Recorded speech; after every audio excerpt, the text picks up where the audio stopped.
Rob, what is our third main topic today? Well, I'm all squared away now, so I can tell you, John. It comes from Marty McFly-Guy.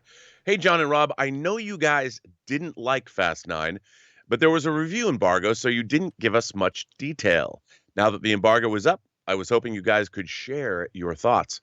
I got to see it this weekend since our theaters are open, and it opened here before the US, and I absolutely hated it. I thought it was kind of a betrayal of the rest of the franchise. How do you guys see it? Well, John, before I make any comments, and I know you'd probably say this too, maybe minor spoilers here if we're going to talk, if you're asking us, Marty McFly guy. I have to agree with you. I have been obviously one of the great proponents of this franchise. I've taken a lot of guff for it from people. People like, Rob, you're always talking about verisimilitude, and why do you love this franchise so much? Well, I love this franchise. I think ultimately the whole idea of the family, to me, I've always thought of it as the multi-ethnic Star Trek, just like, well, Star Trek was multi-ethnic. And I liked, when I first saw this film, the first Fast and the Furious franchise, living in LA, I love the fact that it had all of these different ethnic subcultures. Like there's the Asian people, there's the Latino people, there's the white people, like Paul Walker, the cops were the white people. And I loved that it was all a celebration, street racing. Everybody comes together and everybody's equal except when it comes to your cars, and I liked that. And then there was something about the action. I know it was a Point Break ripoff and all that, but I really enjoyed the fact that it was about cars, and vehicles driving fast on city streets. And we all know what that's like. And there was something exhilarating about it, and I always enjoyed that. And to me, by the time you get to Fast 5, which is my favorite of that franchise, it gets a little outlandish. But 6, 7, and 8 have been on a forward trajectory to leave reality behind. And we talked about it before. But Fast 9 there's no connection to any reality at all. There's no physics, even traveling around the world. It just cuts to places. Apparently, now the Fast family has access to military transports whenever they need them. Their equipment and cars are dropped off, whether it's in the jungles of South America, I guess, or whether it's in European countries. They just zip around the planet faster than Daenerys Targaryen moved around in season 8 on her dragons, or season 7 in Game of Thrones, man. And I'm watching this movie. I felt like I had whiplash. I didn't believe a minute of it. And when you go past this, there was a flashback framing device I actually liked a lot. And then after that, it left all reality behind. And even for this franchise, I don't know why they've embraced this idea of total unreality. I mean, it's like in popular culture, they've decided that this franchise has become, and also the movies have become so ridiculous. Like in Fast 8, The Fate of the Furious, you're outrunning a torpedo on the ice that was fired by a nuclear submarine. I'm like, really? Really? But this goes even further than that. We've seen a lot of it. If all you've seen is the trailer, the scene where Dom drives into part of a wrecked rope bridge and somehow it attaches to the car, and he's able to have enough thrust that he's flung onto the other side of this chasm rather than falling into the sea. It's just, that's the whole movie. And when there's no stakes, when you know that nobody can get hurt, when physics themselves are abandoned, and everyone used to joke about some of the characters maybe making it to a certain, maybe call it extraterrestrial locale.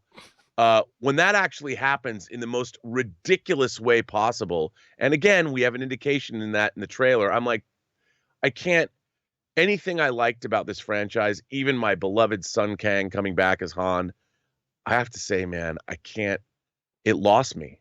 I sat in the theater and after the first 10 minutes, I was out, and I sat there, and it was an unpleasant movie-going experience for me. How about you, John? What did you think of this film? Man, you and I got to see this movie together.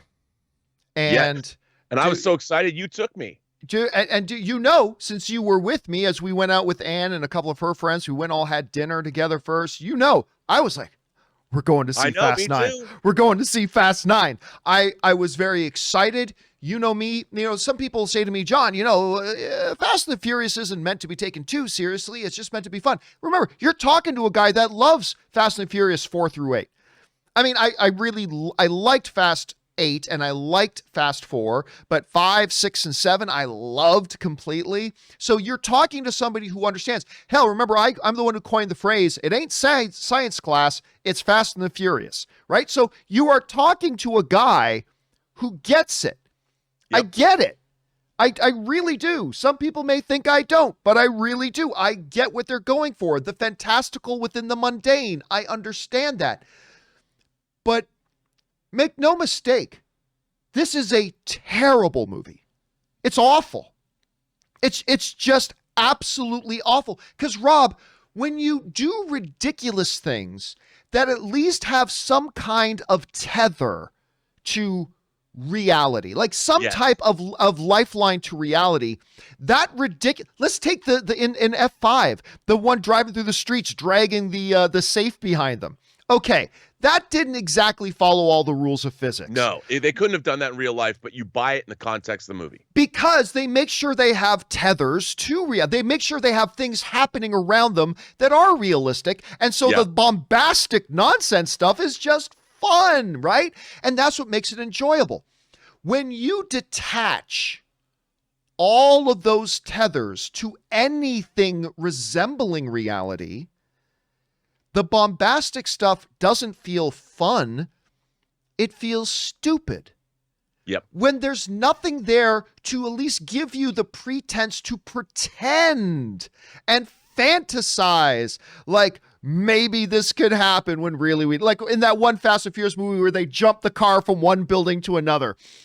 Okay, but I mean, obviously it wouldn't really happen, but you could, maybe there's other things happening that are very realistic, so maybe, whatever. This whole thing, this whole entire movie is so detached from any reality that it becomes a labor to get through the movie. And Rob, I remember when the credits started to roll on this, I turned to you and our buddy Cliff came with us as well. I turned to you and Cliff and I said, because we didn't talk to each other throughout the movie. No. I had no idea what you were thinking about the movie. I had no idea what Cliff was thinking about the movie. And I turned to you as the credits were rolling and I said, look, is it just me or was that absolutely horrible? And you guys were going, no, it ain't just you. I mean, look, one of my criticisms of Fast and the Furious, even through the ones that I really enjoy, one of my criticisms of Fast and the Furious, and I say this as a huge Vin Diesel fan. You guys know I'm all about Vin Diesel. I love Vin Diesel. But my one little criticism about all the Fast and Furious movies is that Vin Diesel, being the producer of these things as well, he makes Dom an absolutely invincible character. Like a guy who just grew up as a kid who worked on cars. He's like the world's ultimate super spy. You can throw 10 Russian tanks at him and he'll win the fight. Because family, right? And there's a part in this movie that you see glimpses of this scene in the trailer where literally he is fighting 20 guys at once and he wins. And do you know how he wins? I'll tell you how he wins. He, channeling his, Samson and Delilah strength, going back to some biblical analogies here, literally grabs these giant chains and pulls the roof down and pulls the building down with his own mighty Dom arms and just pulls the roof down. And that's how he wins the fight. And I'm just like, oh my God. Oh my God. And then, oh God, we won't even, like, they show a peek of it in the trailer of them getting ready to take off into space. And that whole thing was just eye rolling and garbage. Now, and go ahead, Rob. Well, that aspect of it, to me, that was when it completely, I mean, I already was not, we knew from the opening action scene in the jungle, I'm like, really? There's one character who particularly should have died in many hails of gunfire and does not. I mean, when you're watching it, you're like, I couldn't watch it. That's what made it really. But by the time they actually do this thing where certain people or certain objects might go into orbit, it was so ridiculously absurd. I'm like, I get it. This movie is a parody. It's and it was so, look, it was, all the action sequences were amazing, but because there was no stakes, because you never felt anything mattered, they weren't fun anymore. It was just like watching some kid play on his brand new drum set that didn't know how to play the drums. And I just felt it was noise, and I didn't enjoy it. Yeah, no, it again, and before anybody throws at me, I already see people warming up in the chat saying, well, yeah, but John, it's just supposed to, I get, you're talking to a big fan of Fast and the Furious 4, 5, 6, 7, and even to a degree 8. I get it. I do.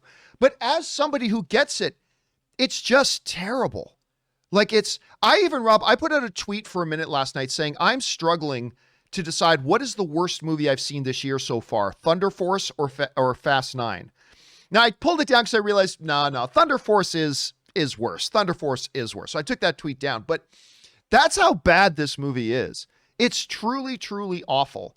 And listen, all film is subjective. Just because Rob and I don't like this piece of garbage doesn't mean you won't appreciate it. Because remember, all movies, they deliver a unique experience that we as individuals have. That means there's going to be movies that I love that you hate. And there's going to be movies that you love and that I hate. And that's great. That's the fun thing about being movie fans. So I'm sure as a movie, there's going to be a lot of people that enjoy it. But I'm just telling you, as a fan of Fast 4, 5, 6, 7, and 8, who loves that they kind of embrace the ridiculousness. A guy who is given the quote, "It ain't science class, it's Fast and the Furious." Even I am saying, when you become so detached, it just becomes a Fred Flintstone cartoon, Rob. That's what Fast 9 is. It's a Flintstones cartoon. Yeah, it really is. With a giant boulder falling on Fred's head and him just having a little bump on the top. I mean, the whole movie is that. It's just, ugh. You know what else, John? I would ask you this, and a friend of mine was talking about this, and a lot of filmmakers, we do play a lot of video games. We like video games. And I felt that this movie was one long video game cutscene, because when you're playing video games, it's all about gameplay, and you're never really tethered to necessarily reality. And one of my favorite video game franchises was the Burnout franchise, where you race cars, and there was one section in it where you see if you were in a car accident, you could direct your car that was in an accident while it was exploding or on fire to roll down a street and destroy as many other cars as it could possibly destroy. And I love that franchise. I felt that's what I was watching. I felt I was seeing video game cutscenes, or I was watching Burnout as I was playing it. And I'm just wondering, has video game culture permeated filmmaking now, where people are so used to playing video games and not worrying about the reality or the physics necessarily, that they've allowed it to seep into their filmmaking? And are we doomed to get more of this as we move along? Yeah, I look, when it comes to Fast and Furious, though, there has been this progression ever since Fast 4. There has been this slope, because I recognize that in Fast 4 is the first time we started to see the Fast and Furious franchise start to embrace its identity that we are a bit ridiculous, right? They tried to be kind of serious in Fast 1, 2, and 3, but it's in 4 that you see them kind of turning that corner, saying, we're going to embrace a little bit of the ridiculousness. And then in 5, they pushed it a little bit. In 6, they pushed it a little bit. In 7, they pushed it a little bit more. In 8, a little bit more. And then we ultimately ended up at 9. And look, I see some people saying, well, John, Fast and Furious isn't supposed to, like I said, it ain't science class. It ain't supposed to be Shakespeare. But, nobody goes to Fast and Furious just to see a good movie. They just want to have fun. Well, can't you say the same thing about Thunder Force? Thunder Force was never meant to be a Oscar-winning movie. It was never meant to be Shakespeare. Does that excuse it for being absolutely unwatchably terrible? No. But again, I say that from my perspective, right? That is the unfortunate experience that I had. You may have a different experience. And if you do, that is awesome. I love it when people love the movies they go to see, even if they're movies I don't like. But again, I'm just telling you, as somebody, as two guys who have been super stoked for Fast 9, as somebody who's been a big fan of this franchise for the last, not all of it, but at least for the last 10 years, I just walked out extreme. To me, this franchise is dead now. I'll look forward to Hobbs and Shaw 2, but I mean, to me, pretty much the franchise is dead, but I expect in Hobbs and Shaw 2, they're going to feel like they need to push it even more. And they were right on the borderline with Cyborg Idris Elba. They were right on that borderline about pushing it as far as you can go with that, but I still enjoyed it. But now I feel they're going to push it even further too. And it's like, to me, the Fast and the Furious franchise is dead to me. But I don't know. Rob, any final thoughts before we move on to our main topic today? Well, look, I still, despite all that, I still like the franchise, and I will be there with bated breath when the inevitable Fast and the Furious, they say they're going to do a trilogy. So we're going to get Fast 10 and Fast 11. I guess the final. I have no doubt. I'm still there for it, John. It is not dead to me. This franchise is not dead to me. Well, I should say it hasn't ruined my appreciation for the other movies. I still love the other movies. It's just that I think when Fast 10 now eventually comes out, I don't think I'm going to be able to get excited for it. I don't think I'm going to have that excitement that I had going in for Fast 9, because it's been over a year that I've been looking forward to watching this movie, and it's just, I don't know. It just, to me, completely crapped the bed, but that's just us. There are other critics who are liking it. Hollywood Reporter, Variety, they hated it, but I think IndieWire and I think Deadline might have liked it as well. So it's going to be your mileage may vary. Ultimately, all film is subjective. You are not going to have the exact same experience that I had. You are going to have your own experience. Maybe that means you're going to hate it even more than we did. Maybe that means you're going to like it. Maybe it means you're going to love it. Whenever you see it, let me know your thoughts. But anyway, guys, that'll do it for our review of Fast 9. I couldn't have been more disappointed. Anyway, guys, jump down into the comments section below and leave us your thoughts.